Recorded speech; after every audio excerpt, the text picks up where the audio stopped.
কখনো কি ভেবে দেখেছেন আমাদের মুখ থেকে বের হওয়া একটি ছোট্ট শব্দ আমাদের ভাগ্য বদলে দিতে পারে? এমন অনেক কথা আমরা প্রতিদিন বলি, যেমন আমার কপালটাই খারাপ, এই দোয়াটো কাজ করে না, ও মাই গড, হোয়াট দ্য হেল। আমরা ভাবি এগুলো সাধারণ কথা, কিন্তু ইসলামে এই কথাগুলোর কিছু হারাম, কিছু শিরক, আবার কিছু ঈমান নষ্টকারী। আল্লাহ তাআলা বলেছেন কুরআনে, মানুষের মুখ থেকে যে শব্দই বের হয় তার কাছে একজন পর্যবেক্ষক ফেরেশতা থাকে যে তা লিখে রাখে। সূরা কফের 18। তাই আজকের ভিডিওতে জেনে নিন কোন কথাগুলো বলা হারাম অথচ আমরা অজান্তে প্রতিদিন বলি।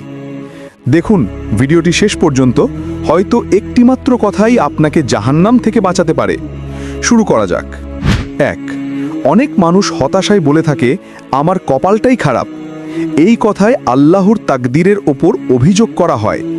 ইসলাম বলে যা ঘটে সবই আল্লাহর ইচ্ছায়। রসুল সাল্লাল্লাহু আলাইহি ওয়াসাল্লাম বলেছেন, তুমি বলো না যে আমি যদি এটা করতাম, বরং বলো আল্লাহ যা চেয়েছেন তাই হয়েছে। সহিহ মুসলিম। 2. তাছাড়া এটা বলা এই দোয়া তো কাজ করে না, এই কথায় দোয়ার শক্তি নিয়ে সন্দেহ করা হয়। অথচ আল্লাহ বলেন আমার কাছে দোয়া করো, আমি তা কবুল করব। সূরা গাফির 60। তাই কখনো দেরি হলেও বিশ্বাস রাখুন আল্লাহ শুনছেন, শুধু সময় দিচ্ছেন। 3. আজকাল অনেকে বলে থাকে ও মাই গড বা OMG। অনেক সময় মজার ছলে বা রাগে বলা হয়, কিন্তু এতে আল্লাহর নামকে তুচ্ছ করা হয়। উত্তম বিকল্প সুবহানাল্লাহ বা আস্তাগফিরুল্লাহ। 4. অনেকে অধৈর্য হয়ে বলে থাকে এই কাজ আল্লাহও পারবেন না।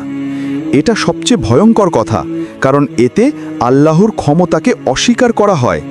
এটা সরাসরি কুফরি। আল্লাহ বলেন আল্লাহ সব কিছুর উপর ক্ষমতাবান। সূরা বাকারা 20। 5. অনেকে ইংরেজিতে বলে গো টু হেল, যার অর্থ জাহান্নামে যাও। অন্যকে জাহান্নামে যাওয়ার অভিশাপ দেওয়া হারাম। 6. অনেকে রাগে বলে থাকে হোয়াট দ্য হেল বা হোয়াট দ্য এফ, যা মূলত অশ্লীল ভাষা। এসব শব্দে অশ্লীলতা ও অভিশাপ আছে, যা মুসলমানের মুখে মানায় না।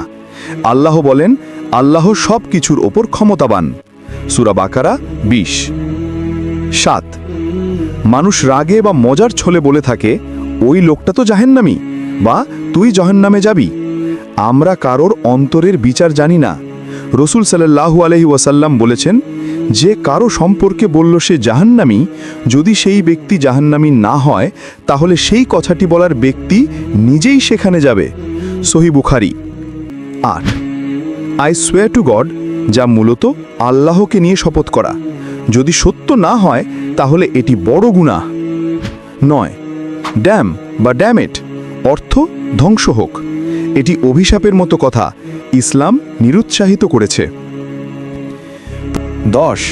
আমার জীবন শেষ, আল্লাহ বুঝেন না আমাকে।